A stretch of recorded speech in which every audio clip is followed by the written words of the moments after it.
Hey, what's up, you guys? My name is Grace Lauren Taylor, and you are listening to episode 10 of the Trauma Dump Podcast. Thank you so much for joining us. Here at the Trauma Dump Podcast, we seek to answer the question, what is mental health? How do I take care of my own? And how do I support others? This week, we will be discussing the topic of video games with the one and only TikTok sensation known as Szkul. Be sure to check her out after the episode to see what she's all about.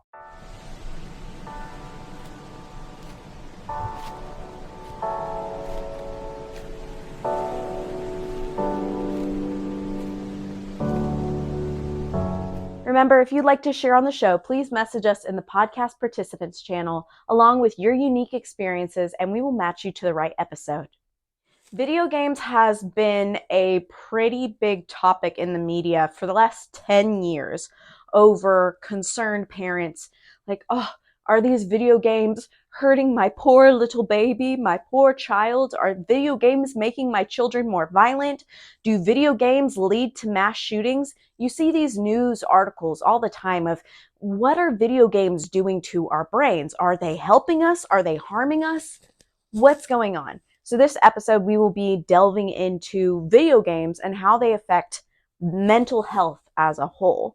Szkul has a lot of content on TikTok that pertains to video games, so I thought that this might be a good episode to discuss with her over her experiences with video games, how they've impacted her life, and how they've made her the person she is today. According to MIT, for decades, lawmakers, researchers, journalists, and parents have worried that video games are bad for us, that they encourage violent behavior or harm mental health. These fears have spilled into policy decisions affecting millions of people. These fears are quite unfounded, though. The World Health Organization added gaming disorder to its international classification of diseases in 2019. However, in recent years, a growing body of research has argued that video games are in fact good for us, improving cognition, relieving stress, and bolstering communication skills. Today, we will be discussing how video games affect our mental health for better or for worse. Now, I never consider myself a gamer. I think my partner definitely would consider himself a gamer. He has a gaming setup right over there with a tower PC. I technically do have a gaming PC, but I use it for podcast purposes. The only gaming that I ever really got into was when I was a child. I would play all, and I mean all, of the Halo games with my two younger brothers, as well as some of the Gears of War games, and I was super, and I mean super obsessed with Undertale when it came out. But I would never really consider myself a gamer. Not to say that gamers out there, that you guys aren't awesome. You guys are very awesome. But I don't know. I would never consider myself a gamer. Maybe one day I'll be a gamer. I know when Assassin's Creed Valhalla came out, I bought that game immediately because it looks so cool. I can be a Viking and just run around and break stuff and just be a Viking in the UK. It's a very fun game. But for me, I can never play any video games, no matter what they are, for more than an hour to an hour and a half. Even if it's Minecraft. Even if I'm having such a fun time in Minecraft, I really can't play for very long. Because then I get bored, and then I don't want to play anymore. So I don't think, for me at least, video games are very addicting. Quite the opposite for me. So I'm really intrigued to figure out if you guys find video games addicting. So leave down in the comments below if you have a certain game that you really, really love and that you find addicting. It could be any game. It could be Clash Royale. I know a couple children that I used to nanny that were obsessed with Clash Royale, obsessed with building their decks, obsessed with getting the highest level cards. So tell me in the comments below if you find any video games addicting.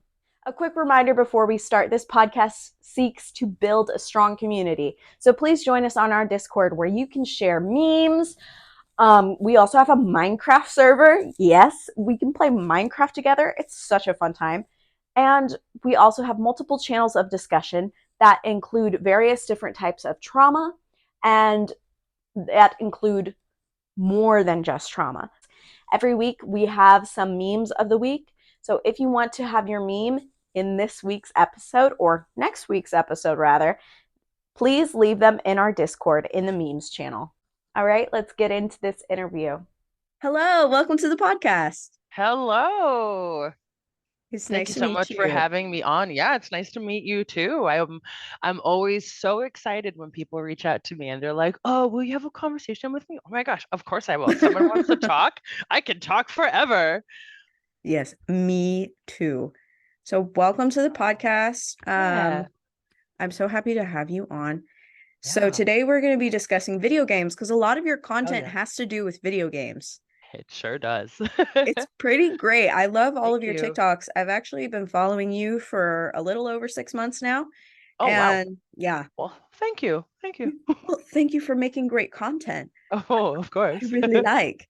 But yeah, I really like your content. A lot of it has to do with like a lot of the background is sometimes it's Undertale music, sometimes it's Legend of Zelda, and Yeah, it's yeah, yeah. really entertaining to watch because it's like, oh, it's like I'm in a video game. It's so immersive. Sure. Oh wow, thank you. Yeah. Of course.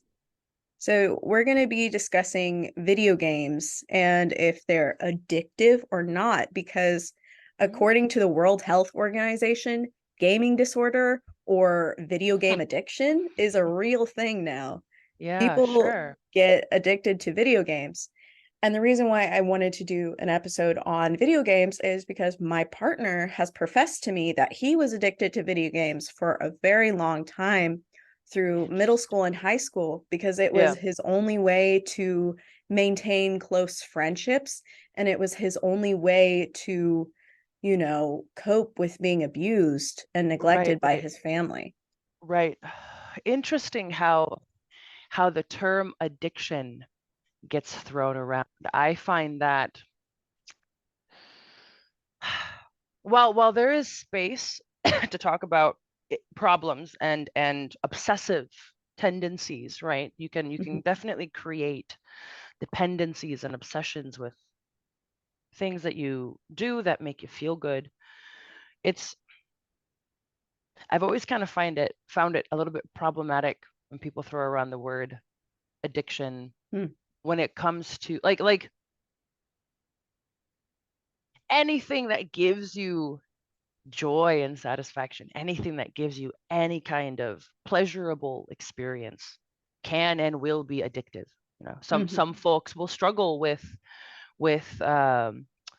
impulse control, with time management. So folks who are a little bit more susceptible to to forming habits can fall into addictive patterns or obsessive patterns. But man, I mean, shit, I'd say I was to some degree, I'm sure by the standards that these studies use, addicted to video Mhm. games. Just like how, I mean, I'm addicted to content creating, I'm addicted to art, I'm addicted to forming connections and people because they make Mhm. me feel good. Now, you mentioned that your partner was someone who experienced what they're identifying as addiction while they were going through a really rough childhood. Mhm. Would that be classified as the same thing as kids who are sucked into books, and trying to form an escape through that by Yeah.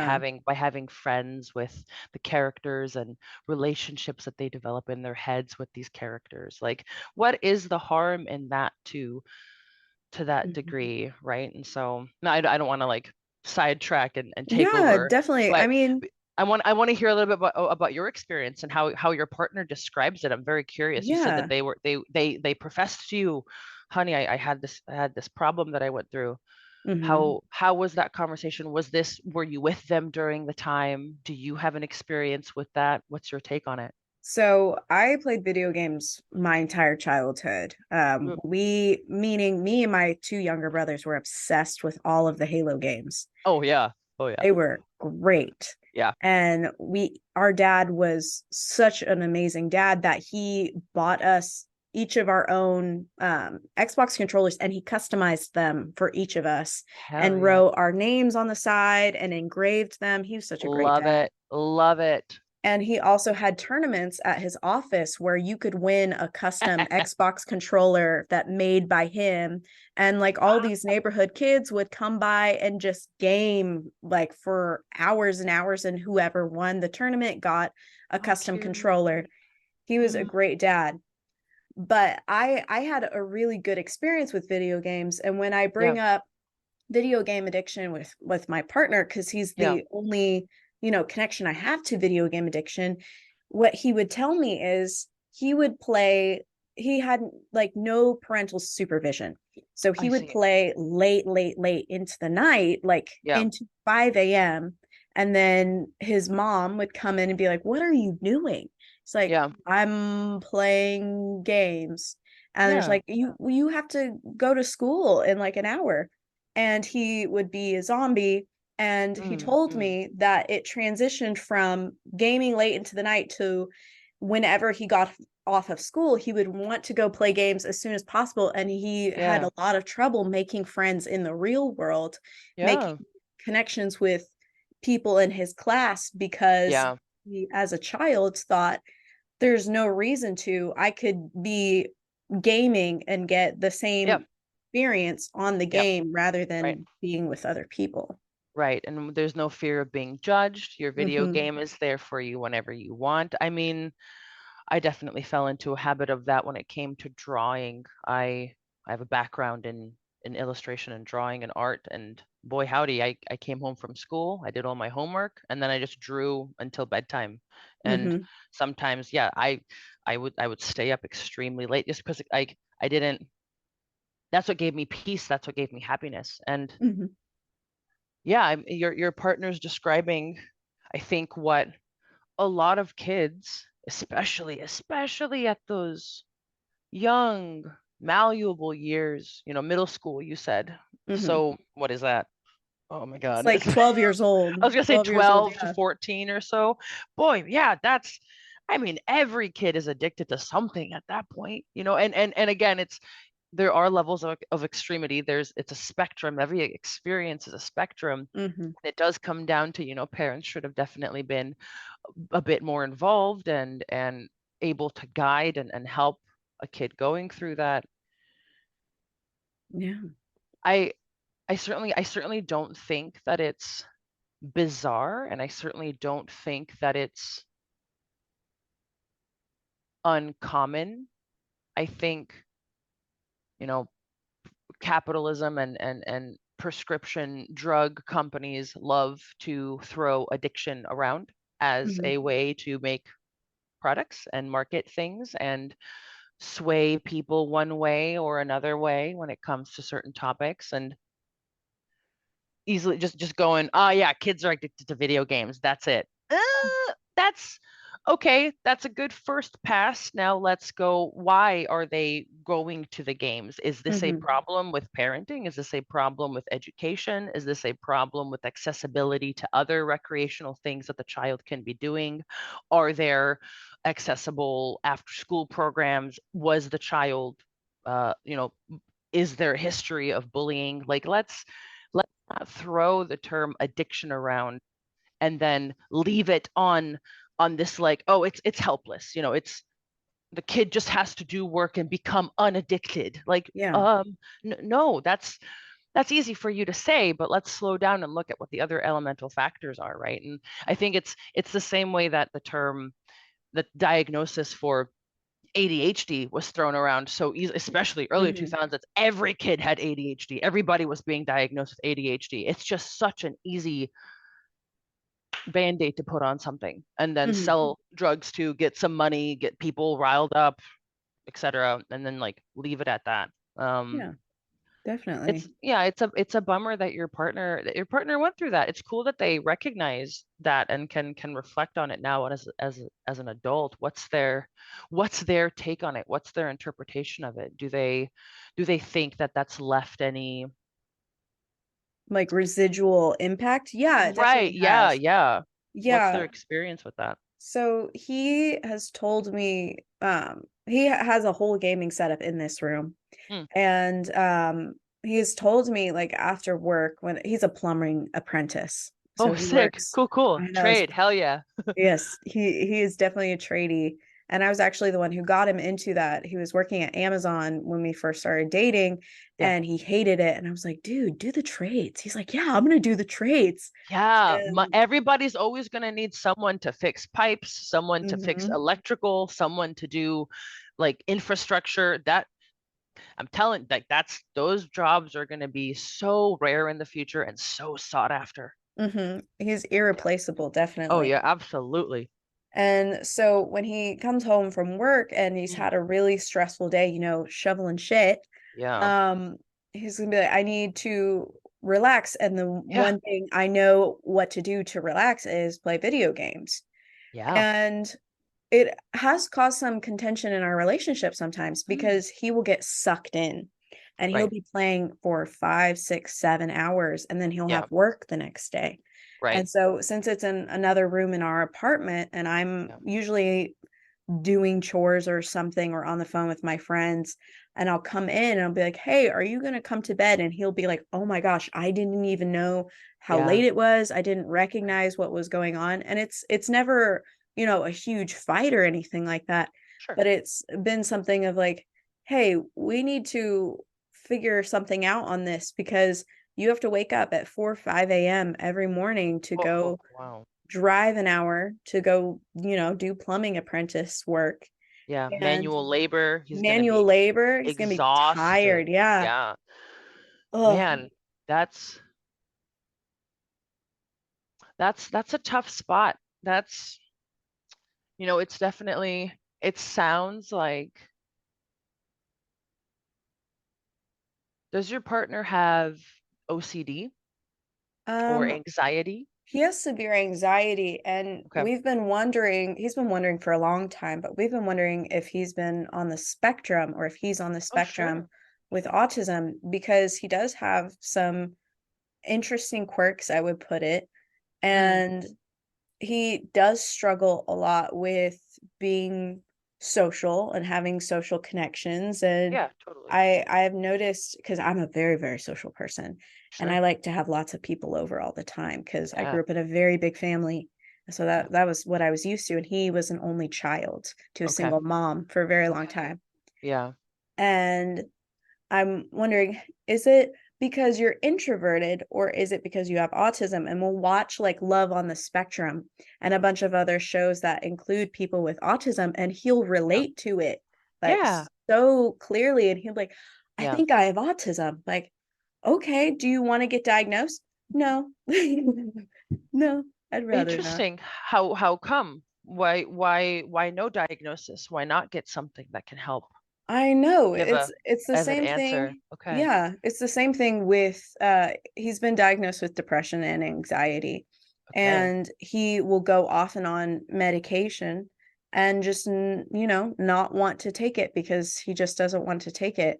Yeah. And for from my perspective, I do have ADHD. I took Adderall for a very long time in school and it really Mm. did help me, and I Mm. also have dyslexia, pretty severe dyslexia.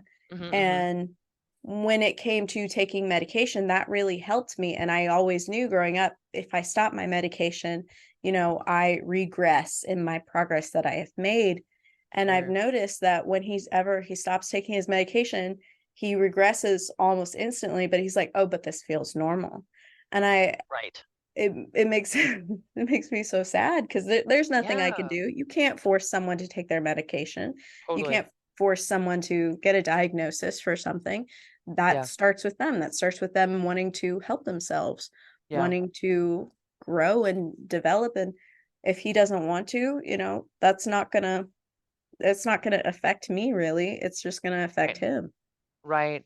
No, I mean, and you can have those conversations with someone, and you can have the best intent, and you can give all the resources and all the encouragement and all the love. And yeah, at the end of the day, it's up to the person, because you can't help someone who doesn't want to help themselves first. Mm-hmm. I can't do the work for you. And maybe that's a conversation that you need to have with your partner. I'm so sorry that that sounds like such a tiring thing to endure. Yeah, it is pretty, you know, The back and frustrating. forth. Yeah, it Yeah. is a lot of back and forth because I've been diagnosed with complex post-traumatic stress disorder, and I Okay. developed having pretty severe seizures because of it. And Yeah. my diagnosis was 3 years ago, and I got Okay. re-diagnosed recently. They're like, "Yeah, you still have pretty bad PTSD." And I trained my dog to be my service dog to alert for Cool. my seizures, and she's the best thing ever. And whenever the seizures happen, and whenever I would say triggered, but it's not like angry triggered. It's like there's something wrong with me. Right. There's Right. something wrong. Um, he'll be like, "Oh, did you take your medication today?" And I'll be like, "Did you take your medication today?" Because yes, I took my Right. medication today. Ooh, right, I'm right, I'm right. doing the best I can to fix my physical ailment, Yeah. but In that moment, you must feel so entitled to say mhm, that. You must feel so like I have the authority to say this because boy, I got one up on you. I can yeah, relate to that. Yeah. Yeah, that's frustrating, isn't it? You hmm, can identify maybe that there's some hypocrisy in that care, and there's some like, even though your partner's reaching out with this kind intent, right?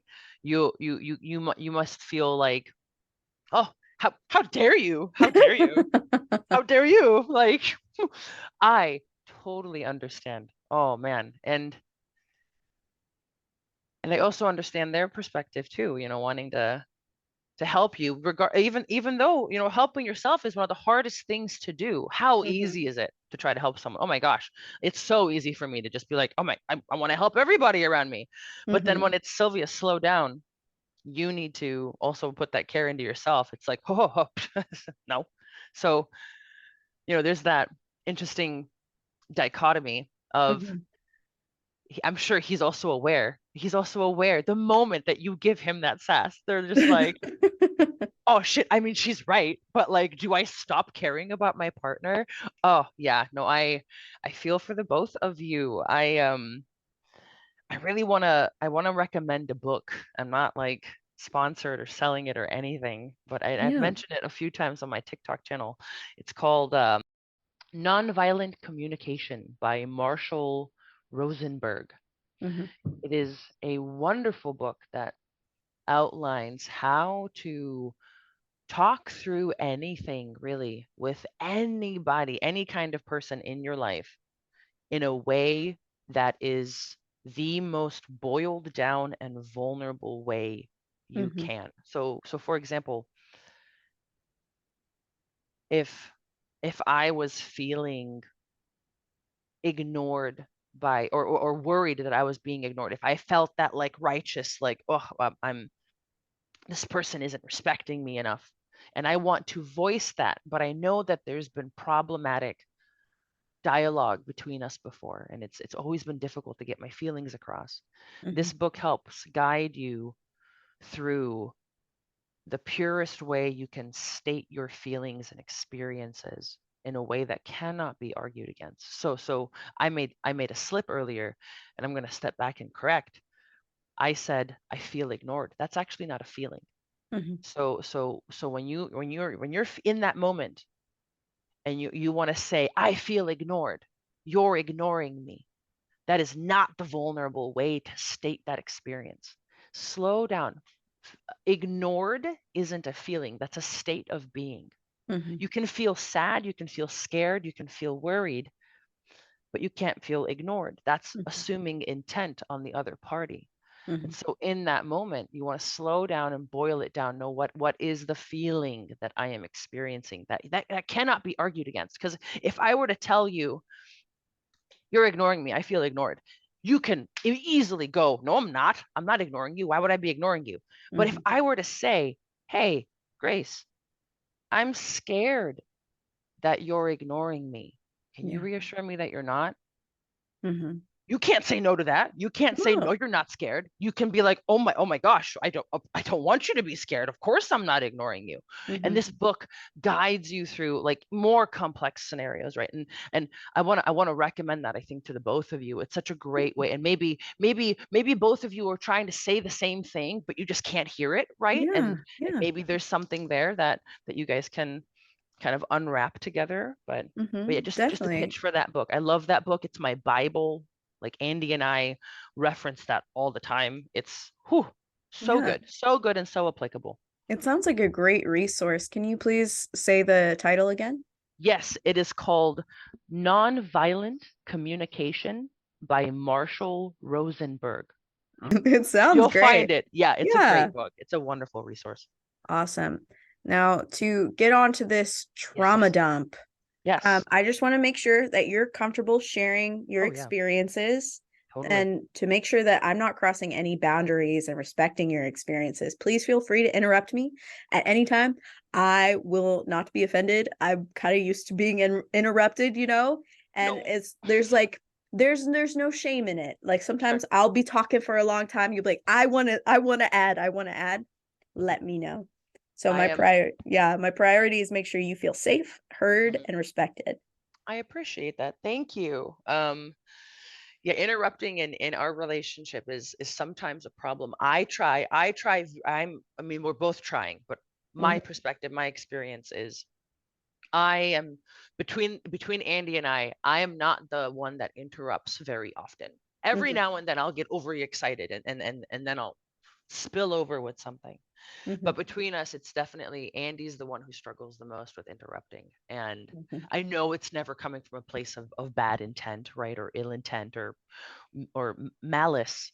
But mhm. man, does it get on my nerves. Man, whoo, that's when Szilvia gets big and red and goes, "Bruh." um, but yeah, no, I understand, slowing down. That's something that I'm working on is understanding that not everybody can be very regimented in that way or give Mhm, space to have breathing room. So that's mhm. something I'm working on. So I will try to not interrupt, and I will also be okay with being interrupted. All right. So let me ask you this question. Would you consider yourself a gamer?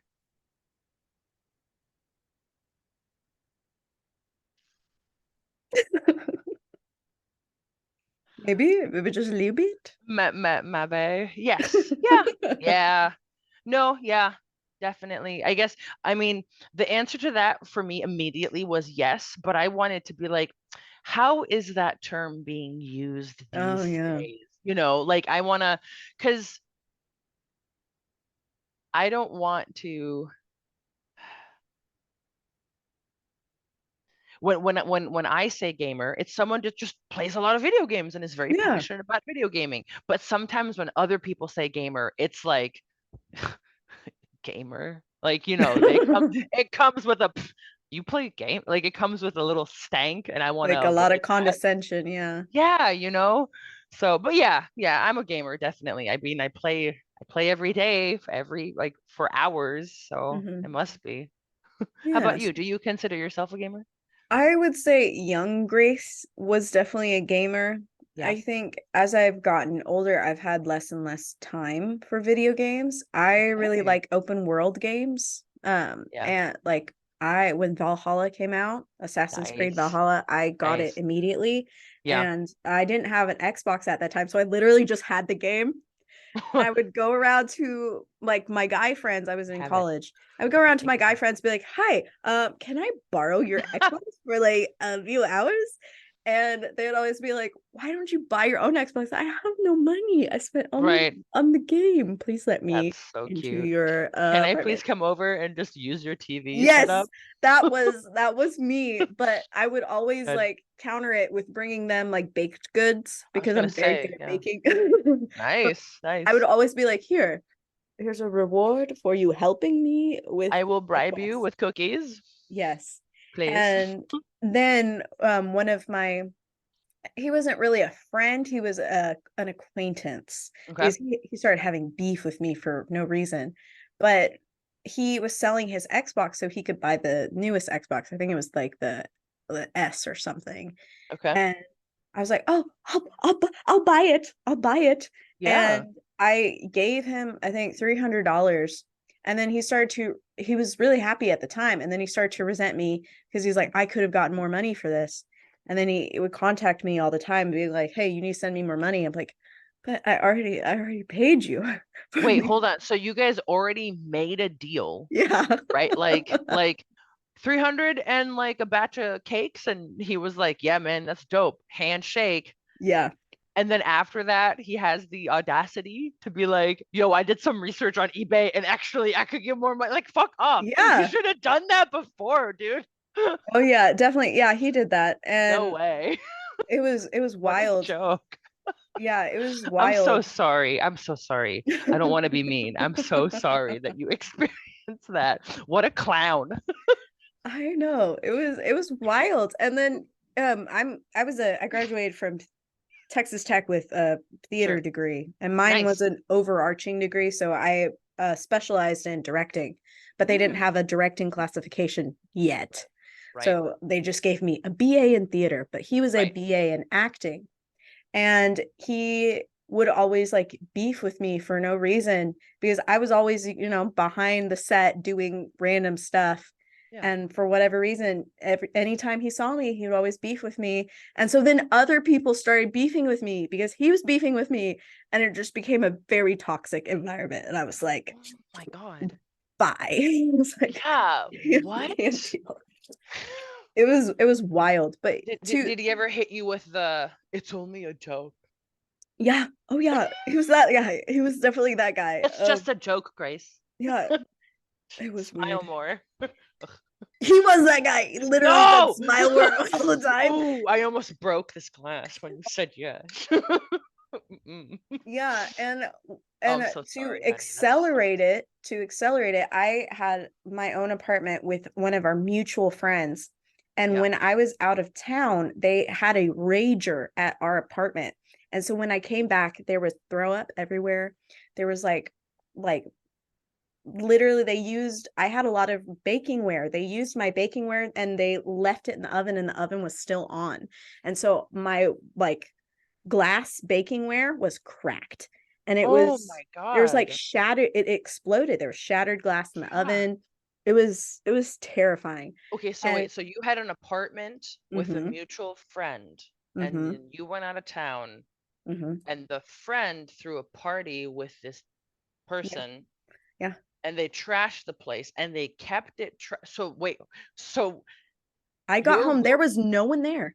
The Oh, I was whole gonna say, place. because like, was your roommate just chilling with all the vom, like just hanging No. out with vomit, and everyone being like, "Yeah, that'll show her, fucking bitch." Like, Literally, they went into my room, and I had a picture frame with all of the cohort, with all of yeah. the people in it. They stole that picture frame, and then they stole another picture frame with like all of our friend group in it. Like they went Oh into my my room and they God. stole my picture frames. And I knew it was them because once I graduated, they made a TikTok about it. So it was all confirmed once I graduated. So yeah, real life bullying over a video game. Oh my Over getting an dude, Xbox. dude. Wild times. People, people always suck. like, like that never stops. It's as I have gone through life, I'm always like, now's the time that I'm going to see the world with people who are awesome and like mature and Mhm. and understand things. And then like my like you said, like grown-ups doing dumb shit. Like, why? Mhm. Yeah, I really don't You know. 12? I legitimately don't know, but nowadays I wouldn't really consider myself to be a gamer. Yeah. I play Minecraft a lot. I used to play a lot more when I was Yeah. younger, but just occasionally, I mean, this computer is a gaming laptop and I'll just be playing Minecraft. Yeah. But for whatever reason, I I can't play games for more than 2, 3 hours, or I will get seriously bored, and then I Yeah. won't play the game for another week. And Mhm. Mhm. I don't know if that's just like me or if that's normal, I but think that's normal. I self-moderate. I'm I am someone who has I have obsessive compulsive disorder. It's Mhm, diagnosed, as well as anxiety disorder, number of other things, but those two like to play hand in hand quite often. And mhm, one of the ways that I've kind of taken my OCD and have used it as a tool to help me is I'm very regimented. I schedule things out, and that mhm, helps me always stay on top of everything. It helps me have time to do anything I want to do, and it keeps me from experiencing like burnout from a mm, subject because I'm constantly doing something else afterwards. And so for me, like you said that you can't play for more than 2 or 3 hours. I mean, that sounds like a good session to me. You know, I play about 2 or 3 hours a day. Some days, maybe like on a weekend, I'll be like, I'm gonna play for 8 hours like I used to when I was a kid. And then, that's a nice treat every now and then. But I think 2 or 3 hours is pretty feasible. That's usually how much I play on average a day. And mhm. then, and like I said, we'll have those bigger bouts just because I also don't want to get too bored of a game or overdo the game. I also have so many other I have so many hobbies. I have so many things I love to do. And so Really? Tell I us. I genuinely like have to schedule out my time. I mean like, TikTok is definitely one. Anything creative. I draw a lot still. I do my commission work. Mhm. Um every now and then I bake quite a bit. I'm very into training. I do a lot of weightlifting and rowing and jump roping. I uh what was the Yeah, we're doing a lot of woodwork recently too. Andy and I have been building some of our own furniture, which has been super fun. Wow. Yeah, I'm constantly one of my compulsions, one of my obsessions is to like always be doing something Mhm, new and always be working on a project, always being productive. mhm. I have to schedule breaks. It's really difficult for me to take a break and Yeah. settle down and not be busy with something. Ukulele is another big one recently too. I play Mm. a little bit of uke. Nice. Yeah, all kinds of stuff. So yeah, so scheduling out my gaming time is very beneficial for me. And like Mhm. 2 and 3 hours, I think that's pretty doable, especially because you said that you've got other things to do. I mean, you've got a job. This is your job. You need Yeah. to have time to do this, and so I think that's very responsible of you to be aware of that. My next question would be, what video games are really influential in your life? Ooh, ooh, ooh, ooh. Quite a number. So obviously, Zelda. Mhm. I absolutely adore the Legend of Zelda series and all the stories and all the different universes that transpired from it. I have very fond memories of playing Ocarina of Time and Oh. Majora's Mask on the 64. And when I got older, I also got emulators, so I was able to play the Mhm. original Zelda too. But definitely Zelda is a big influence. And when I slow down and when I think about it, and I'm thinking of all the other ones that pop to mind, like Tomb Raider is another one, Oh my goodness. Metroid Prime. Um, and a lot of it has to do with my mom. My Mhm. parents were both and are both very, very, I mean, I would call them gamers. They play video games all the time. They they were the parents who worked both of them worked two or three odd jobs at once. We were low income when I was growing Mhm. up. We were right above the poverty line and lived off of food stamps and did the did that hokey pokey for quite some time.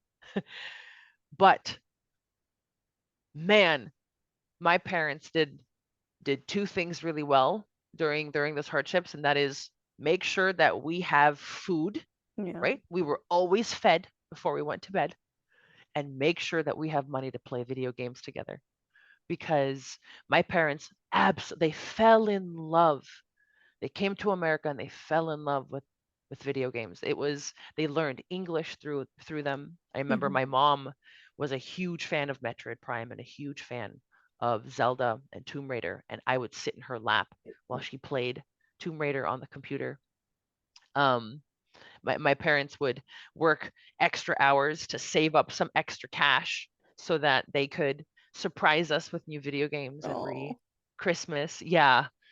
So as a result, I spent a lot of time with both of my parents, but like my dad worked really, really, really late. So sometimes I wouldn't see him for a few days. But man, when dad came home with a brand new video game, that was always so fun. We at one point, um, we had two Xboxes and we did the system link and we had two Mhm. copies of Halo. And so we would do 2 versus 2 in two separate bedrooms with two separate TVs. So my mom and I on a team, or my dad and brother on a team, or however you wanted to put it together. And we'd have family game nights and we'd just play Halo for hours all together. Yeah, my parents were huge on video games. And so honestly, they're the ones that they loved when I was growing up are the ones that really stick out. Mhm. My dad, my dad loved, uh, oh my gosh, Project Gotham Racing was a Wow. huge one. Yeah, A Perfect Dark, GoldenEye, a Forsaken was another one too. Forsaken was dope, and it had an amazing soundtrack on the 64.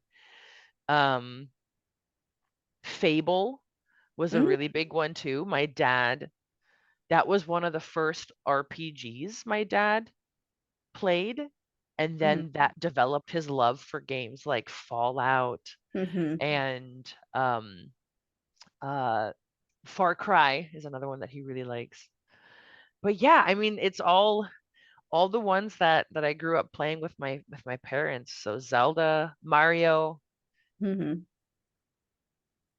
That's just yeah, so beautiful. lots of fun memories. Yeah, and it's weird because like it wasn't until I got to where I am now, and when I started doing TikToks, I think like a few months ago, I slowed down and I was like, why do I do a lot of gaming stuff? And then I thought about it for a second. I'm like, oh my God, my parents are the reason why. Like it's just, you're always, they're always there. It's always some influence they had on me. It's great. Yeah, Great. that's amazing.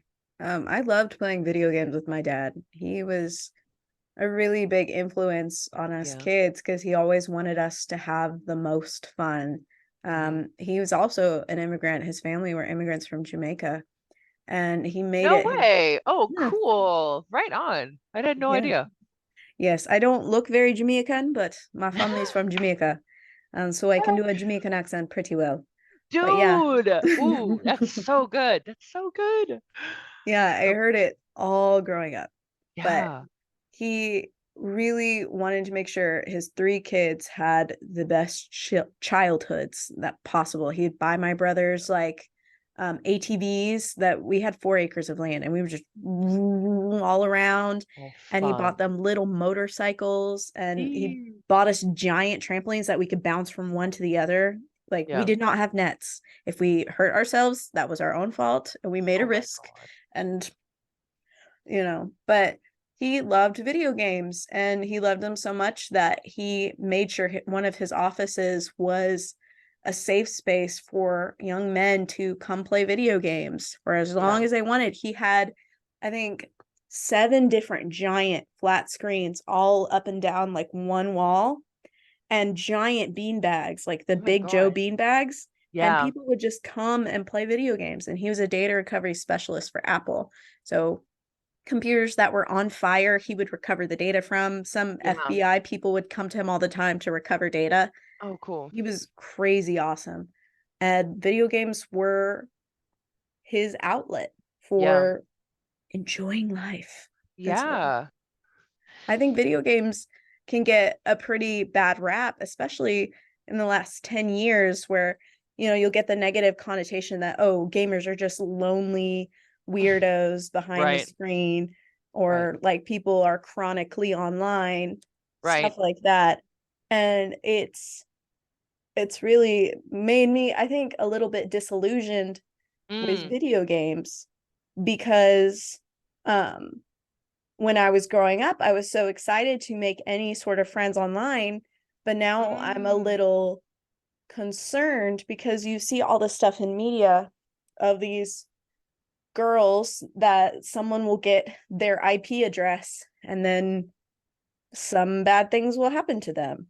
And Ah, it makes me very concerned, yeah, especially with children nowadays, yeah. because more than ever, I mean, we children are growing up online.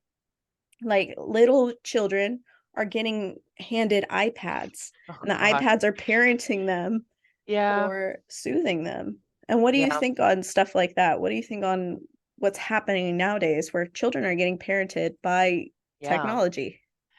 Oh man. So it's there's a lot of nuance there. I am a huge fan of technology. I am a huge fan of growth. I am a huge fan of adapting to new things. And that stuff, iPads and kids having iPads and iPhones, that's gonna happen. That's gonna be a thing. It's inevitable. And a part of me at some point was like, oh, if I ever have a child, they won't be given an iPhone or a phone until they're like 16. And then, you stop and think and you're like, okay, hold on. If everyone else's kids is growing up with the ability to navigate these tools and technologies, which and inevitably are part of the workforce, right? Being able to navigate a computer and tablet and phone is very, very crucial to having a modern job. If I were to not allow my child to have that same experience, then I'm going to be hindering them and their future. And so there's this push pull, and really what it comes down to is being a parent who's involved, being a parent who is aware, and being a parent who is guiding them using the tools that are accessible to them in the right direction. I see parents who do it in my opinion, who do it the way that I think is harmful, which is here's an iPad with YouTube on it. Go child, I want nothing to do with you, I'm busy doing something else. And then the kid just scrolls endlessly and finds the really weird rabbit holey materials and finds like that's how. And then they get really like attached to it, and the kid throws a tantrum when you take the iPad away because that's their baba, that's a modern like binky for them. But there's a right way to do it. I think if you're a parent who monitors a playlist that has educational content on it, that is stimulating for a child, that is teaching them, let's say, another language. So it's not just cartoons to help pass the time and keep them occupied with bright lights and funny colors, but it's actually something that gives them words and dialogue and imagery that can be enticing and fun and exploratory and educational. I think that's a great way to do that. You're busy cooking dinner and you have your kids are being a little bit of a handful, and you're like, "Hey, you know what, hun? Let's sit down. I'm going to put on this episode from Niall Red, who's one of my favorite YouTube chemists who does amazing like YouTube, while filled with absolute like unnecessary garbage and toxic rhetoric and just trash. Also is, I mean, if I ever have kids, I'm homeschooling them because the system has no idea what it's doing and everybody's bickering and fighting about the dumbest fucking things of what is allowed and is like, because YouTube is full of beautiful educational entertainment, Like and it's Crash accessible. Course. Yeah, like so many things like that, and so many wonderful creators that make all of their awesome content available freely online. Like, of course, like I would love to put my kid in front of like awesome chemistry videos, like, or educational nature programming. There's a bunch of there, all of what's his name? The guy who does the wildlife earth documentaries, all of that is on YouTube available. Like, so yeah, it breaks my heart when I see parents and people leaning into it and doing it the way that's harmful. If everybody could just slow down and be more mindful. That's the word I'm looking for mindfulness. I want people to really try to be more mindful of what they are doing with and for their kid. And again, regiment it, time it out. Your kid wants to watch television or play games and play on their phone. That's okay. That's allowed. But let's put a timer on that, and then let's also make sure to go outside. Get a little bit of fresh air. Let's go for a walk. Eat your vegetables. Be read a book. Maybe Mhm. draw a little bit. Create something with your hands, and then go back and play your video games. That's fine. That's Yeah. okay. That's allowed. Everything in moderation is great. That's how I was raised. My parents never took anything like away from us. It was Mm. never, oh, you misbehaved, so we're no more of this. Everything was just like, hey, I want to give you a reminder. Please also try to do this. Mhm. And so I did. I never struggled with like, no, mom, I'm not going to listen to you. And Yeah. meh. It was always like, well, I'm never in danger of not having access to this game that I want to play. It's Mhm. never been used as a weapon against me. My parents were never like, if you don't do this thing I'm commanding you to do, I'm going to take this thing that makes you happy away. That is so toxic. That's horrible That's parenting. how I was raised. That's what my My Yeah, mother did. I mean, I created that's YouTube yeah. videos for years, and my mom deleted my channels over and over and completely erased all Oh of my my God. videos. And I like somehow recovered some of them. And Yeah. it's very small little Grace vlogging before vlogging was a thing. I'm like, why did she do that? Because Yeah. it was my dad had restricted all the YouTube channels so no one could comment. You couldn't see who was subscribed. You couldn't see Okay. any of that. It Yeah. was just little Grace having a Yeah. space to share little Grace stuff. Yeah. And my mother would constantly, in a rage or whatever, I would just be recording and then she would be yelling in the background. And then I'd be editing the video and she would see herself. And then she'd be like, "You don't get the channel at all," and completely erase all of my little Grace hard work. And I think back on that now of just be like, wow, because little Grace Yeah. back then was like, oh, I did something wrong. Of Right. course, all of my stuff is going to be gone. Of Yeah. course, I won't get to have the computer. Of course, my camera is going to get taken away. Yeah, and that's how kids develop these obsessive, like, I need to hoard this Mm-hmm. time that I have with my game now, because it's if I do something wrong, I know it's going to be weaponized against me. I know it's going to be used against me. So I better do as much with it as I can. And like, Yeah. that's how people develop dependencies on things that do give them that safe feeling and that safe space. I'm Mm-hmm. so sorry that you had to go through that. That is absolutely not okay parenting. Like, Yeah. oh, I just, I feel so lucky to have been born into the family that I was. My Mm-hmm. parents were always so kind and so slow and so empathetic. And my mom is like, I mean, both of them. Yeah, I can't, I want to say my mom especially, but my dad is a huge softie too. Like, yeah, it was always, my parents would always recommend things and not tell us to do things. My mom would be Mm-hmm. like, "Hey, I recommend you also reading today." And then Mm-hmm. I'd be like, "Oh, that's a cool idea." I'm gonna toddle over there and read a book for an hour or two and then go back to playing my game. It was never, yeah, it's like parents are not, they don't realize that if you create an open atmosphere, an open conversation where your kid is also allowed to like correct you Mm-hmm. and have a sense of autonomy and have a sense of, hey, my voice matters in this family. Mm-hmm. you're not going to have like trouble. Like I cannot imagine any child wanting to lash out at a parent who lets them do what they want to do without judgment and like fear, Mm-hmm. like, Yeah. And provides them a safe outlet you for know, pursuing their hobbies, pursuing their yeah, interests, pursuing yeah, what makes them an individual. I mean, yeah, in some aspects, my parents did a pretty good job. I mean, my dad was always working, so the times that we had with him were brief but were great.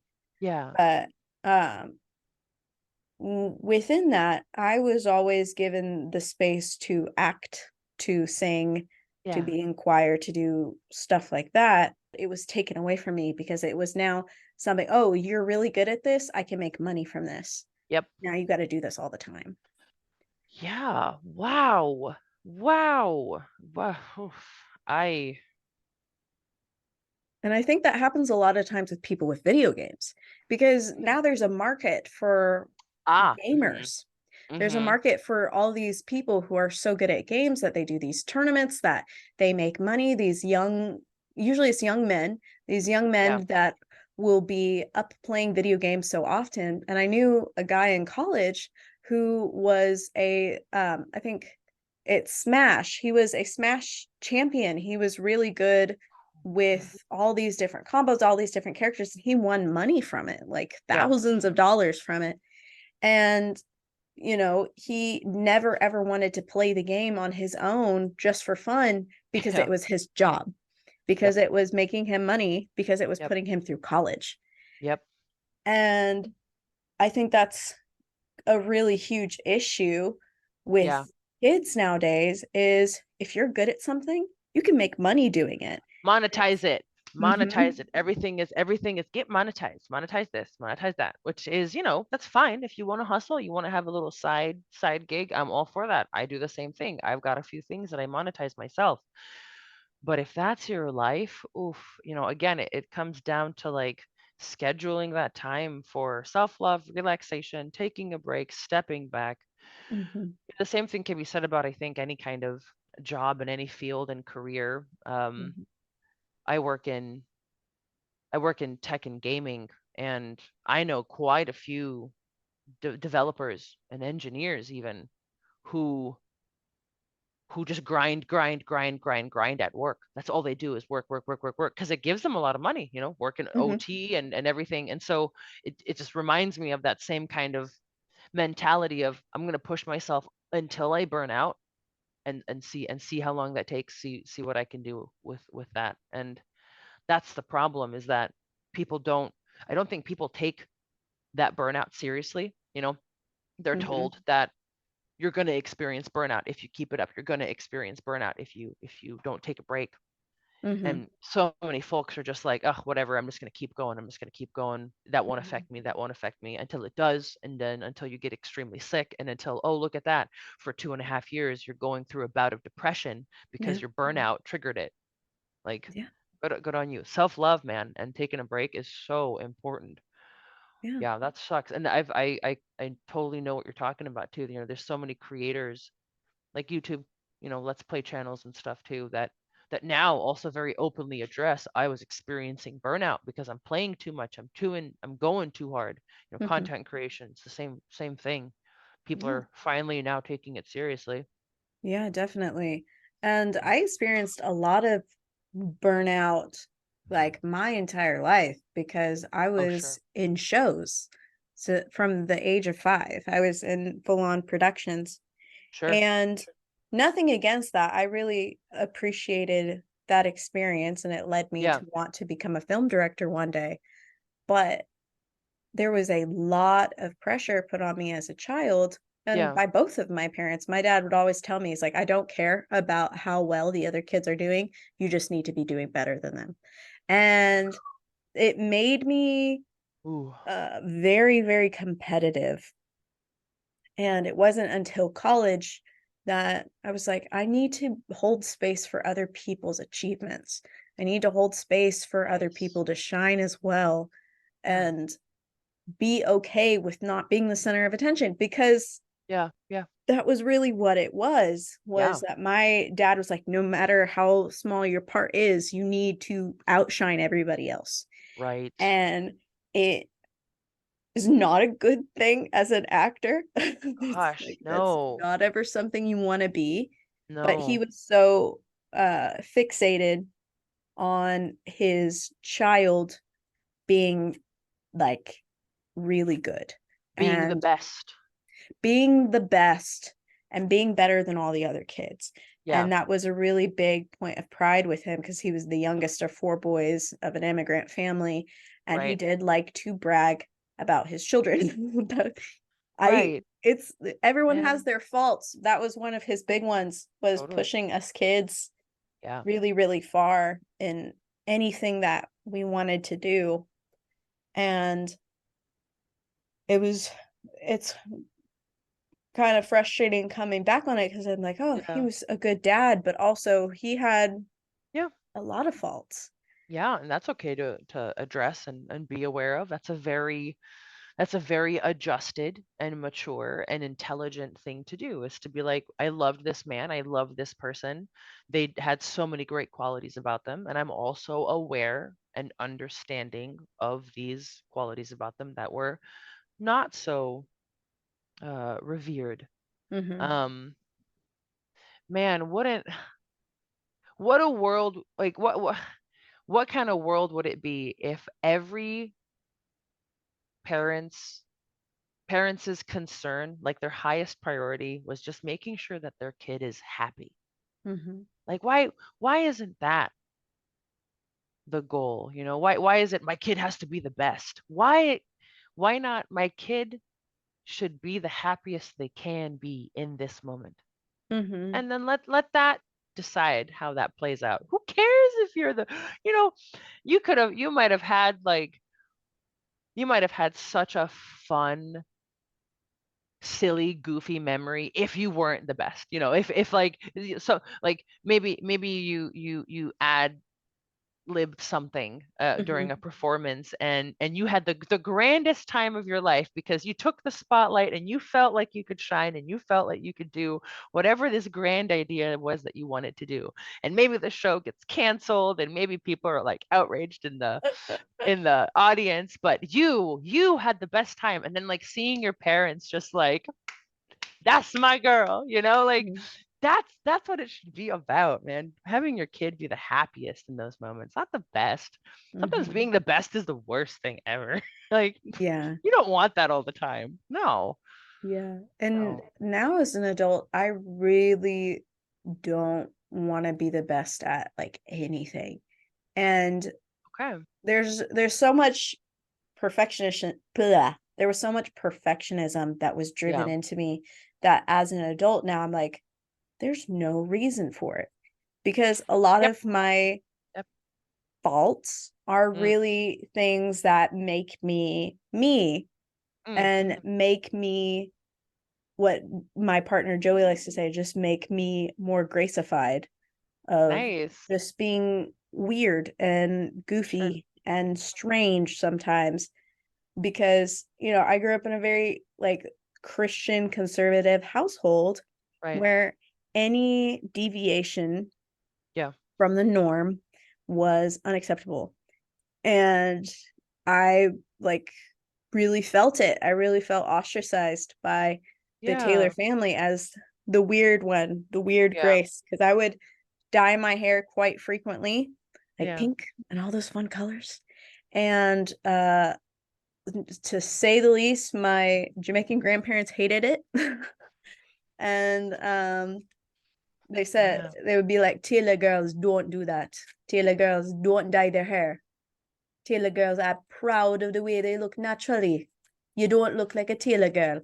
My papa would tell me that. My grandpa would tell me that all the time. And it Oh. would just break my heart, because it's like, oh, Yeah. but this is who I am. And I bring that back to like kids that play video games. This is just an aspect of their personality. Adults that play Mm. video games, they're not being childish. Oh I no. It's just an aspect of their personality. It's just an aspect that they enjoy. Yeah. it's the whole childish thing, like that's a value judgment, right? And Mm-hmm. another great thing that book that I mentioned earlier, Nonviolent Communication, goes over is how we apply value judgments and how choosing our words. It's so important to be so precise with your words. It's so important to make sure that you say exactly what you want to say. And sometimes the words that we choose to use can be judgmental or come with a judgment quality, childish, right?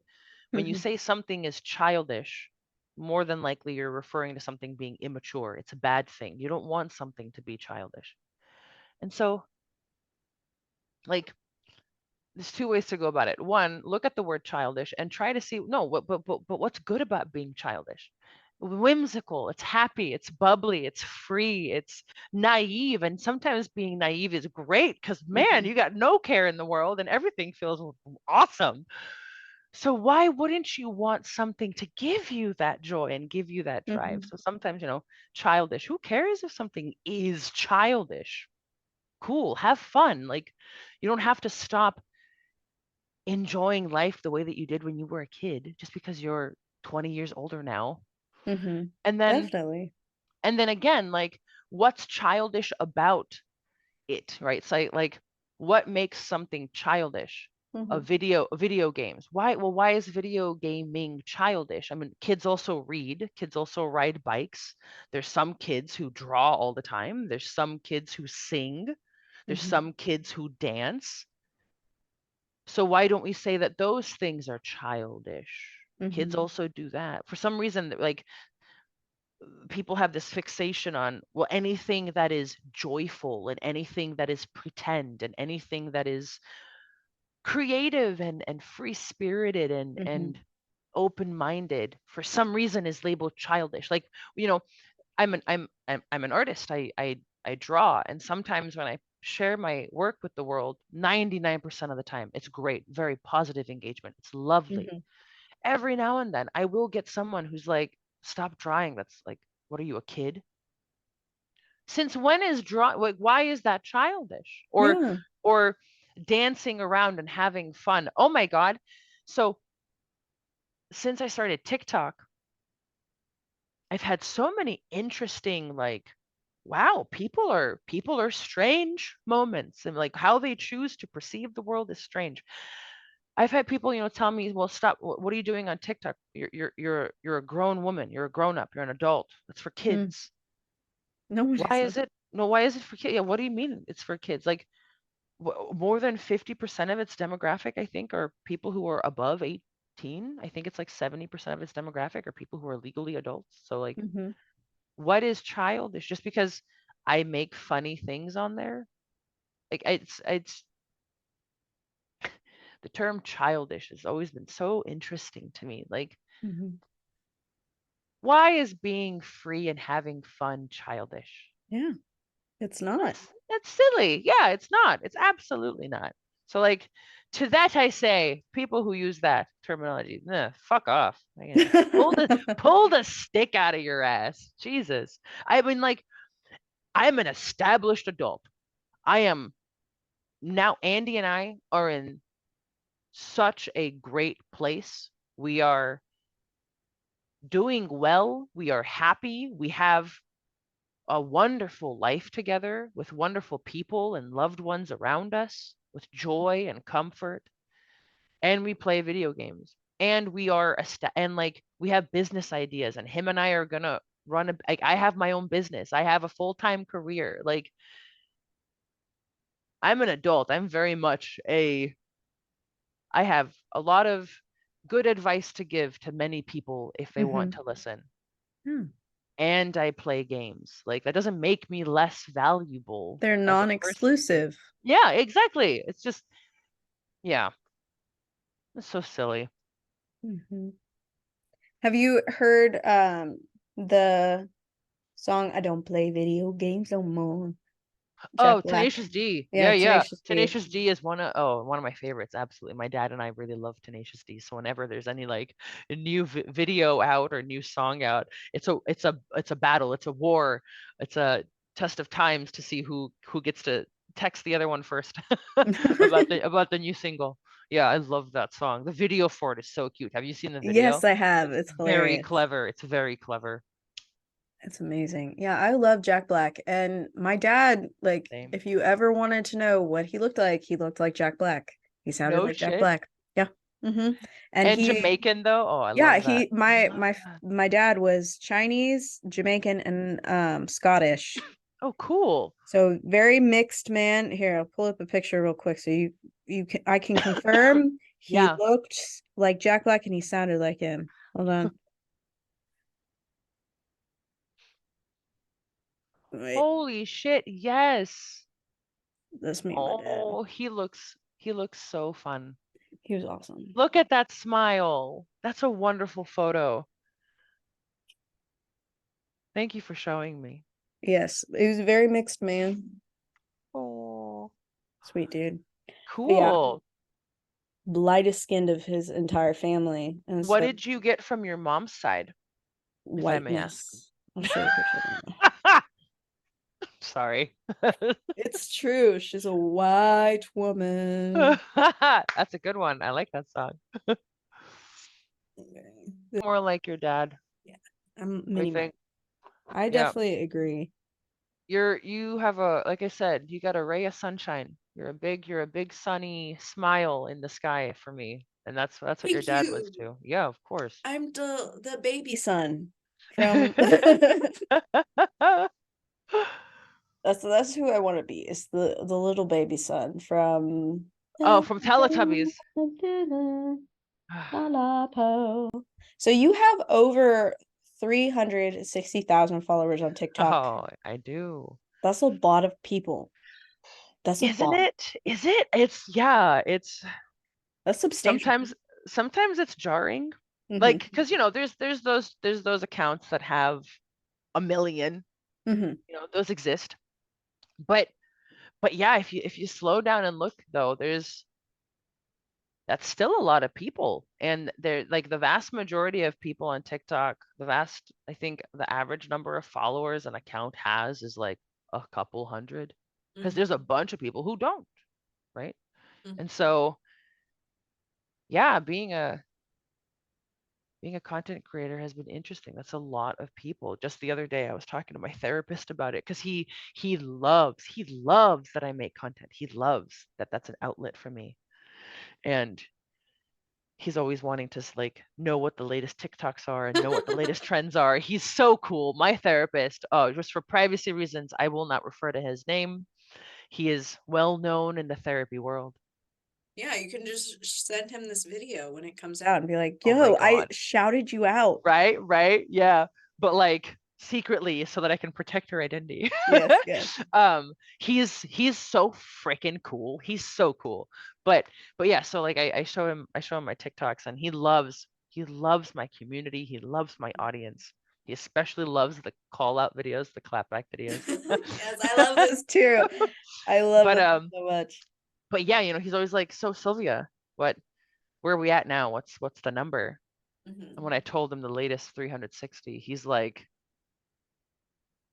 do you understand how many people fit into like an arena? And I'm like, Yeah. I don't know, like not like that many. He goes, no, sometimes they're only like 50,000. Like, like you've got multiple arenas full of people who are watching you and listening to you. And man, that's so cool and sometimes jarring and sometimes worrisome, you know. Let me ask you this. How do Yeah. you use your platform to make a difference? Ooh. I would like to think that I create a safe space for many different people. That I create an atmosphere where people can laugh and love and be who they want to be and ought to be. I've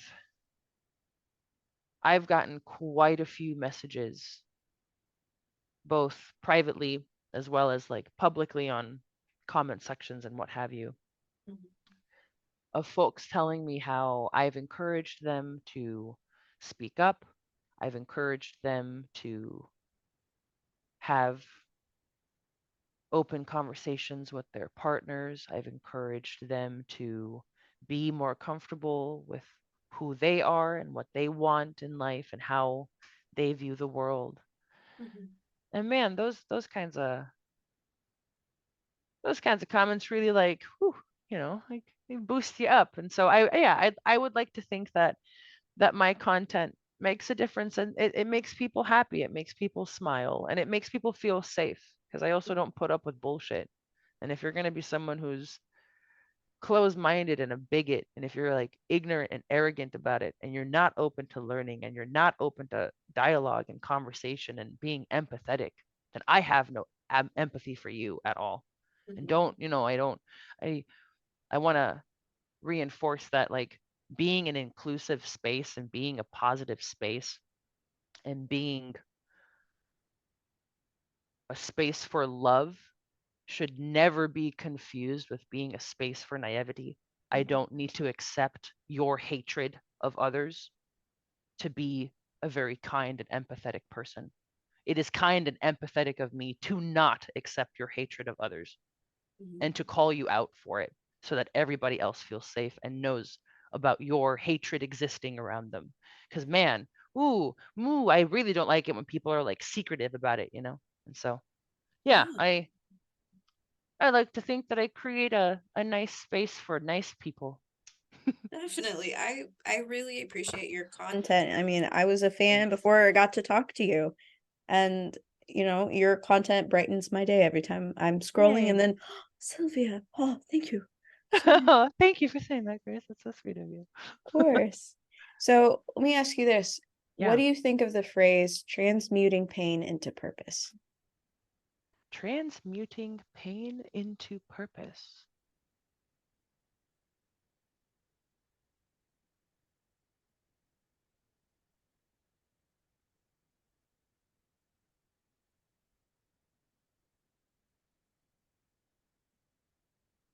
It has a good ring to it, but I want it to be shorter and like Mm-hmm. catchier, you know? If we're asking for honest feedback. Yeah. Transmuting pain into I want transmuting sounds too like technical to Yeah. me. I want something that's more like I can't word it correctly. I'm also a little stoned. So It's I'm okay. like No worries. experiencing this conversation. Yeah. Maybe like transcribing pain, something that's a bit more like Mm-hmm. about creating. Yeah. Why do When, you ask? What do you think about it? What are well, your thoughts on that I, phrase? this is a phrase that my grandmother gave to me, and she listens to the Ooh, podcast. okay. And hi, Grandma, I love you. But Oh, we love you, Grandma. it's That's so best. cute that she listens to this. I'm sorry. I want to interrupt and ask a quick Yeah. question. So your grandma is like all for you doing Yeah. podcasts? Hell Yeah. yeah. My Grandma. my my mom's mom, like she has always been like the biggest advocate for me, and she would get into fights with my mom over Dude, me. mom's mom, mom's mom, mom's mom. Dude, hell yeah. Thank you for telling me. Okay, please Yeah, continue. she's the best. But Hell she yeah. would tell me that your pain is horrible. It is valid. Mm. What you have gone through is difficult, but what you can do is create a place where other people who have also gone through similar horrible things, who feel isolated, who feel devastated, who feel alone, you can take that Mm. pain and transmute it into your purpose of bringing Ooh. them joy, showing them compassion and understanding, providing them peace and love and support, and doing Yeah. it unconditionally and showing grace, which she would always segue it back to my name, which means Mm. undeserved love and kindness. And Yeah. she would tell me all the times to show my name. And once like she found out that I started having seizures, she was like, "Oh, my heart breaks for you. I wish I could transmute that pain and change it into something else. And I was like, Grandma, what do you mean? What does transmute mean? And she's that one of those old ladies that just goes on like tangents I love forever. it. Oh yeah. It was just like, you to transmute is to take something and change it into another thing. Like Yeah. if you take a lump of clay, you're transmuting it into a bowl. You're taking that useless thing and providing it with a use. So Mm-hmm. many people, if you've ever watched BoJack Horseman, Diane is like, oh, I want my damage to be good damage, right? She wants like all of her horrible things that she went through to actually have a meaning. Mm-hmm. Well, you can, all of your horrible things, they don't need a meaning. You don't need to prescribe a meaning to these horrible things that happen to you. Sometimes horrible things just happen because they happen, because that's life. Yeah. But what Yeah. you do with yourself, what you Yeah. do with those experiences can define your character, can progress your story in like a video Yeah. game aspect, Yeah. and can help you move forward through life. And I think Matt Pat said this, but he's like, you're going the wrong way in a video game if you don't encounter any enemies. So Ooh. it's Yeah. the same thing. It's like your story, just because you're hitting some bumps in the road, it's just character development. Oh It's yeah. just something that Oh yeah, totally. can progress you, but it always depends on how you take it. Yeah. You like, so many villains have like these horrible backgrounds that you just feel so bad for them. Yeah. But the same thing with some superheroes, have this horrible background, Yep. and what defines your character is how you choose to take those experiences and Mm-hmm. mold it into how you treat other people, how you treat yourself, how Yep. you treat the world. Yeah. And so that's what I think of transmuting pain into purpose. That is beautiful. And I love that you shared that with me. Thank you. I feel like a total ass now It's for like okay. for like giving you like feedback, like a paper critique. Of course you had a beautiful story behind it. I would like to take back everything I said. No, that's wonderful, and it's so applicable and so true. One of my I don't remember who said it to me, but I remember once hearing like the best way that you can tell what kind of person someone is seeing how they interact with like a bad customer that starts yelling at them.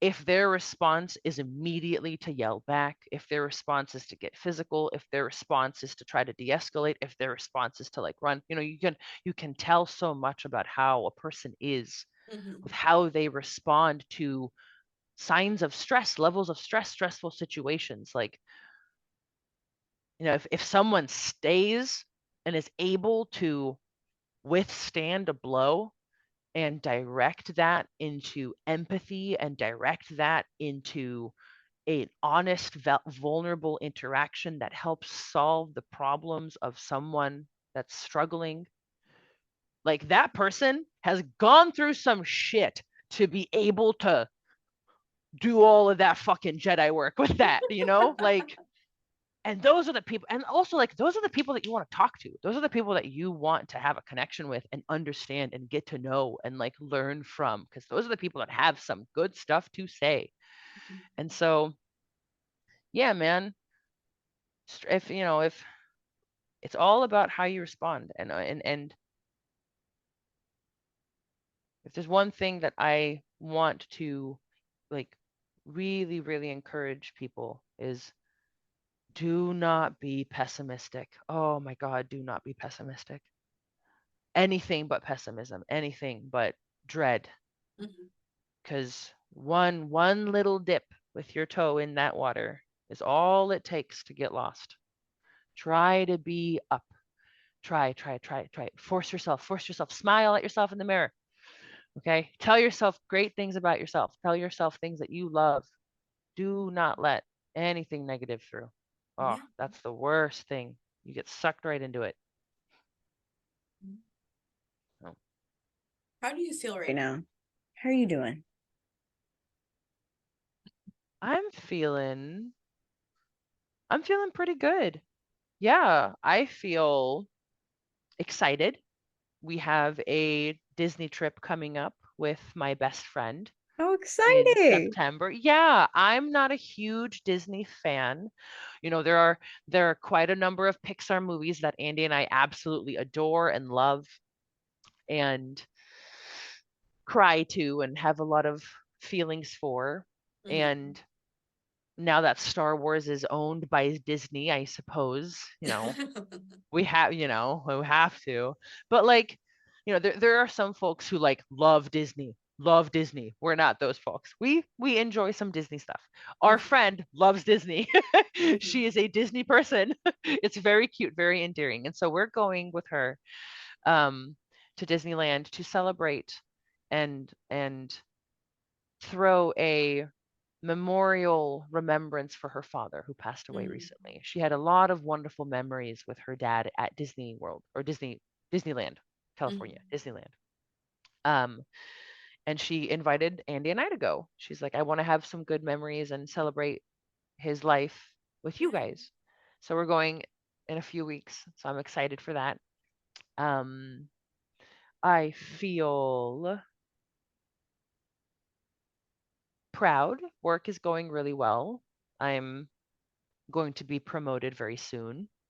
So Oh that's my going goodness. wonderfully. Yeah, I'm going to be in a position where I get to help and manage people potentially. So that's going to be lovely in a way to stretch some new Mhm. muscles and gain some new skills and Yeah. experiences. Um, and I feel very loved. Andy and I are doing wonderfully.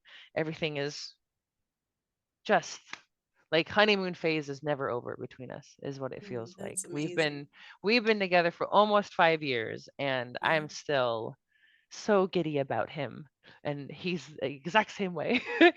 um and he's coming home soon and we're going to play Baldur's Gate 3 all night. So Oh, I'm hell yeah. excited. So speaking of video games, Baldur's Gate 3 has been taking up quite a bit of our time. Mhm. I don't know about you. Um, I haven't really been playing games, but I'm gonna look into that one because Yeah. Joey, my partner, does play that, Yeah. and I really want to join. You I want can to. you can. It's multiplayer. That's how Andy and I are playing. Okay, We've got a campaign going on his file and yeah, it's really fun playing together as a party. nice. Okay, good, Definitely. good, good. Then definitely, because I don't know, for me, it's a bit daunting to play a game alone. Mm. So Ah, sometimes it's easier for yeah, me to get into a game if people play with me and then I can play on my own.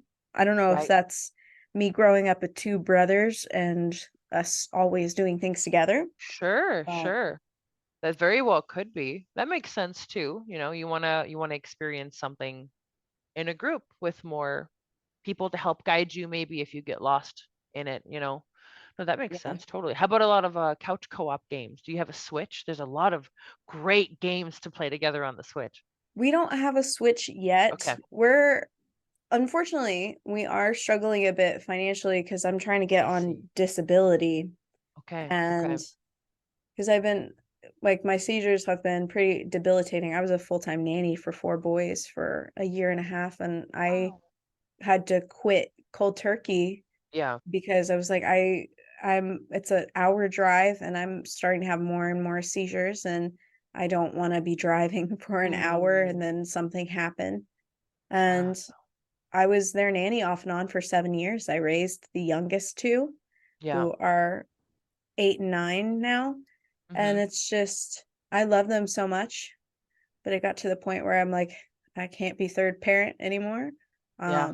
My Right. health is deteriorating, Yeah. and so I'm kind of at that point of like, I love you guys, but I can't do it. Yeah.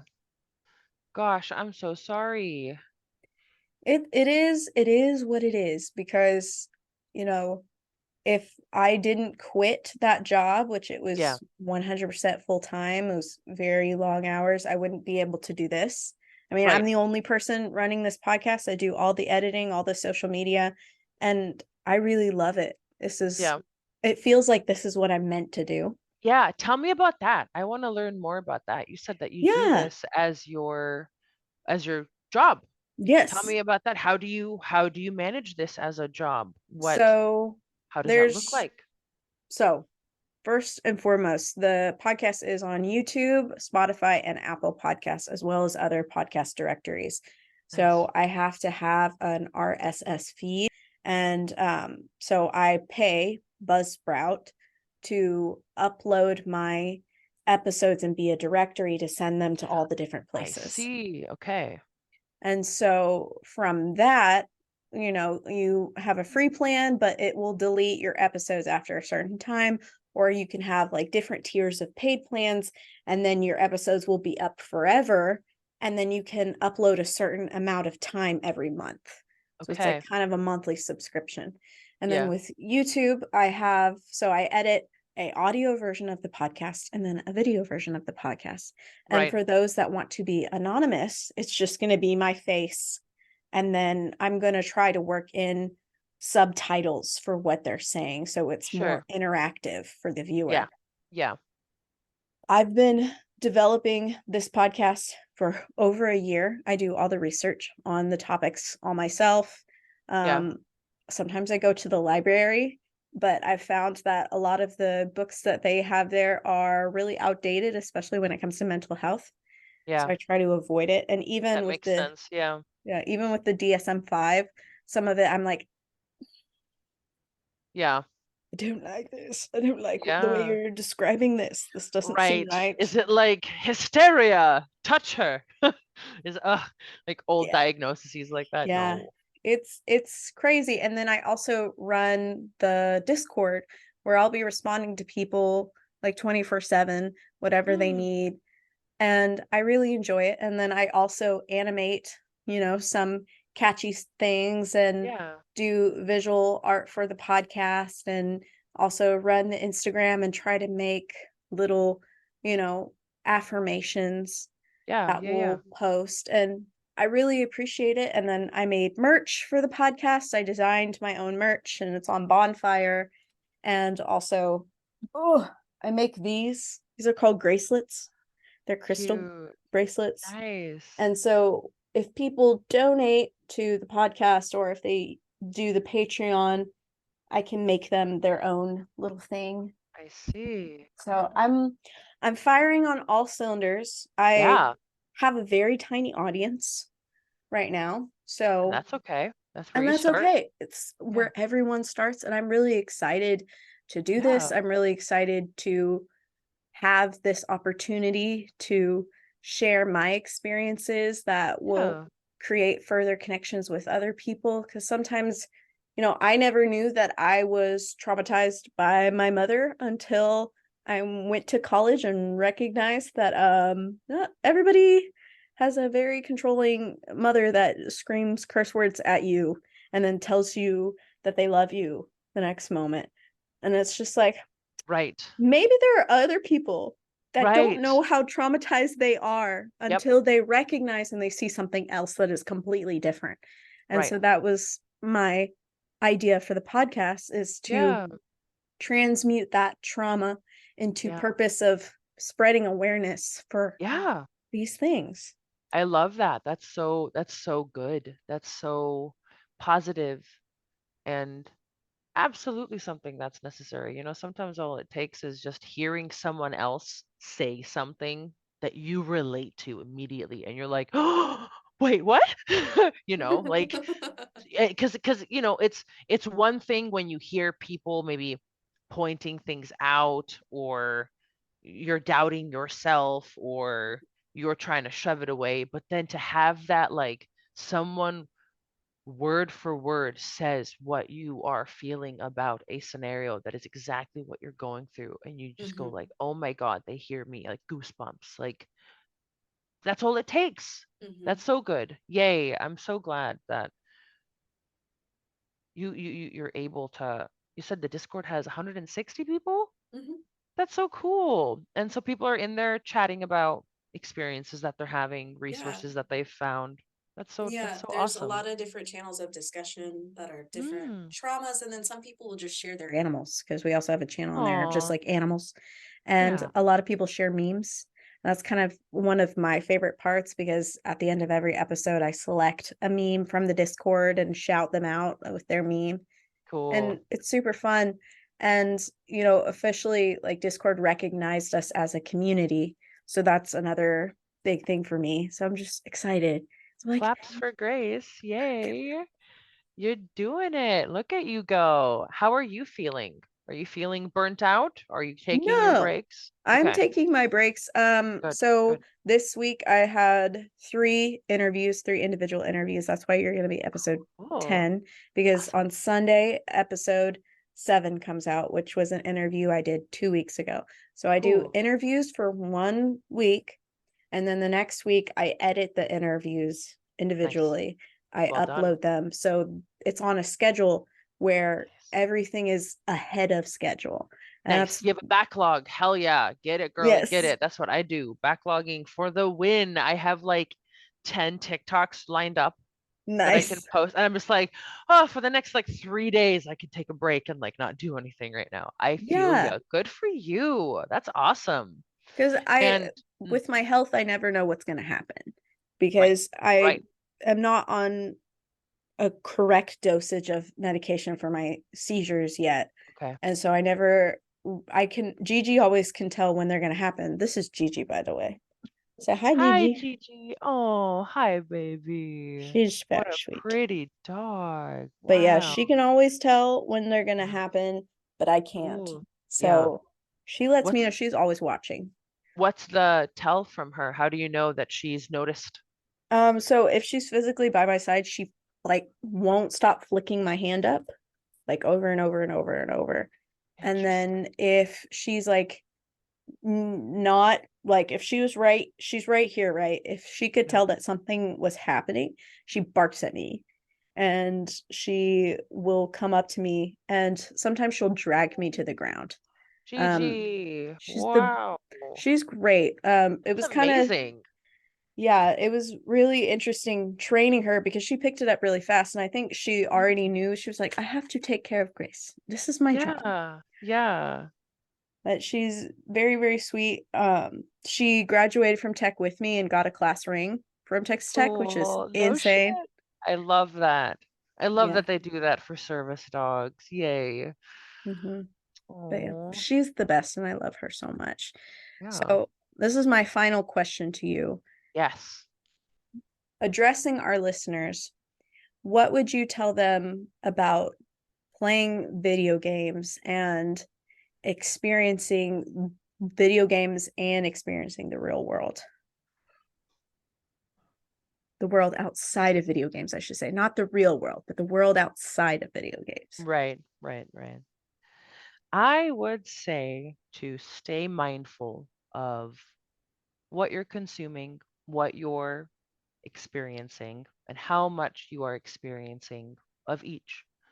It's awesome that you have a favorite video game. It's awesome to allow yourself to play it. It's also good to use that as like a treat for things, right? Don't over consume it, because then you'll miss out on all the other good stuff in life. And so, yeah, it's good to play video games, be proud of the games you enjoy, and just be mindful of how much you're doing it. Be aware. If you're comfortable with what you're doing and if you're happy, that's great. You're doing your best. If you're happy, healthy, safe, you're doing it right. And that's what matters. Yeah, definitely. Yeah. Thank you so much for sharing your experience. Thank you so Yeah. much for sharing your Opinions, your thoughts, your beliefs. Of course. I really appreciate it. It was lovely chatting with you about this. Yeah, Grace. It was lovely being on. Thank you again for reaching out. It was really exciting to have a conversation, and hopefully we can do this again sometime. Yeah, definitely. I would love to have you Yeah. on another episode, or just to talk in general. It was a lot Yeah. of fun. But yeah, I was gonna make you a goodie bag with some stickers that I designed and then also a bracelet. Oh my God, yes. So Love it. Thank you, gang, Grace. I will make it. Yeah.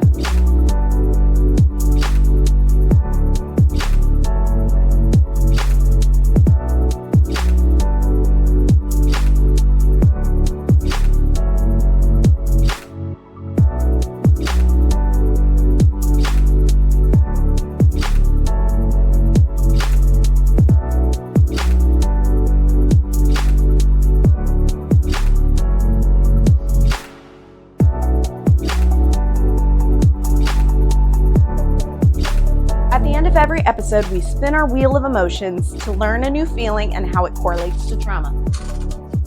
Okay, we landed on awful, disgust, awful, like revulsion or detestable. When I think of that, I immediately think Disney villains, because the only time I've ever seen something like awful is when I think of, disgusting. Like the evil stepmother in Cinderella. She's awful. Dude, I don't even know how awful can correlate to trauma. This is a really good thing. I don't know something. Please leave in the comments below how the emotion awful can correlate to trauma. Special thanks goes out to all of our Discord users. Thank you so much for being on the Discord. Thank you for sharing your experiences, and thank you for making the world a better place. I really, really appreciate it. I really appreciate all the love and support over on our Discord. This podcast would be nothing without you guys, so thank you so much from the bottom of my heart.